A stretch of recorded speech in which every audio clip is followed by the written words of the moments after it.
Baik, bismillah. Assalamualaikum warahmatullahi wabarakatuh. Teman-teman sekalian, semoga dirahmati Allah Subhanahu wa taala, jamaah sekalian yang sedang menonton tayangan ini. Kita masuk pada sebuah hadis Nabi Muhammad sallallahu alaihi wasallam dari Ibnu Abbas radhiyallahu anhu, bahwasanya Rasulullah sallallahu alaihi wasallam bersabda, "Kana Rasulullah sallallahu alaihi wasallam ajwadun nas wa ajwadu ma yakunu fi Ramadan." Rasulullah sallallahu alaihi wasallam ini pribadi yang sangat baik, luar biasa, dermawannya Masya Allah, ketika beliau itu memang memiliki akhlak yang luar biasa. Tapi lebih ketika Allah Subhanahu wa taala takdirkan beliau masuk di bulan Ramadan, maka ketika Rasulullah sallallahu alaihi wasallam masuk di bulan Ramadan, Rasulullah menjadi pribadi yang lebih dermawan dari bulan-bulan yang lain, lebih baik daripada bulan-bulan yang lain. Maka kalau kita kembalikan kepada hadis ini, bulan Ramadan itu bulan di mana kita untuk bisa meningkatkan pahala, meningkatkan pundi-pundi amal ibadah, dan meningkatkan segala macam bentuk apapun yang ada pada diri kita. Nah, bulan Ramadan itu tidak akan pernah terlepas dari yang namanya apa? Harta. Nah, kalau kita bahas harta pada bulan Ramadan, maka tidak akan terlepas dengan zakat, infak, dan sedekah. Zakat sebagai seorang muslim wajib untuk kita kerjakan. Maka kita harus menunaikan itu sesuai dengan takaran yang sudah ditetapkan, sesuai dengan sunnah. Kalau kita sudah memiliki harta yang lebih, jangan lupa untuk kita membayar zakat mal. Cukup sampai situ? Belum. Ternyata ada sesuatu yang lebih dari itu, yaitu infak. Nah, infak fisabilillah. Jadi kalau kita punya harta yang lebih, maka kita harus infak.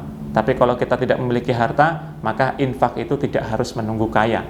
Infak itu nggak harus menjadi seorang yang memiliki harta banyak. Infak itu nggak harus menjadi pejabat dan lain sebagainya. Tapi infak itu tidak, ketika kita memiliki uang yang mungkin bisa kita berikan, maka berikanlah walaupun hanya sekedar dengan sedekah 1 biji kurma. Nah, kenapa itu harus kita lakukan di bulan suci Ramadan? Karena ketika bulan suci Ramadan kita berpuasa, belum tentu puasa kita diterima oleh Allah Subhanahu wa taala. Maka bagaimana agar puasa kita itu di backup pahalanya? Yaitu dengan cara kita bisa memberikan sesuatu kepada orang yang berpuasa. Itulah gunanya sedekah. Karena di bulan Ramadan ini kadang-kadang kita mendapati di bulan yang lain ada orang pelitnya Masya Allah, meditnya luar biasa. Tapi ketika masuk bulan Ramadan dia bersedekah dengan atas landasan dalil Nabi Muhammad sallallahu alaihi wasallam, man fatara shaiman falahu ajrun mislu ajrin fa'ilihi la yanqusu min ujurihim syai'a.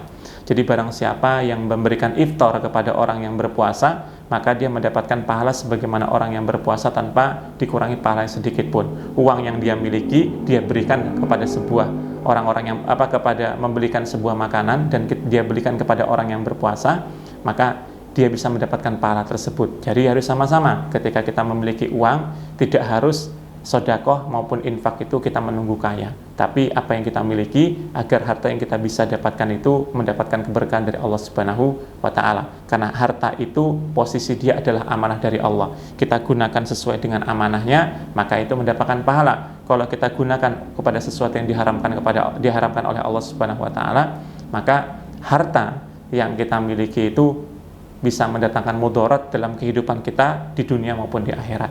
Ya, semoga harta kita hari ini, ya rezeki yang kita dapatkan, mendapatkan keberkahan dari Allah Subhanahu wa taala. Wassalamualaikum warahmatullahi wabarakatuh.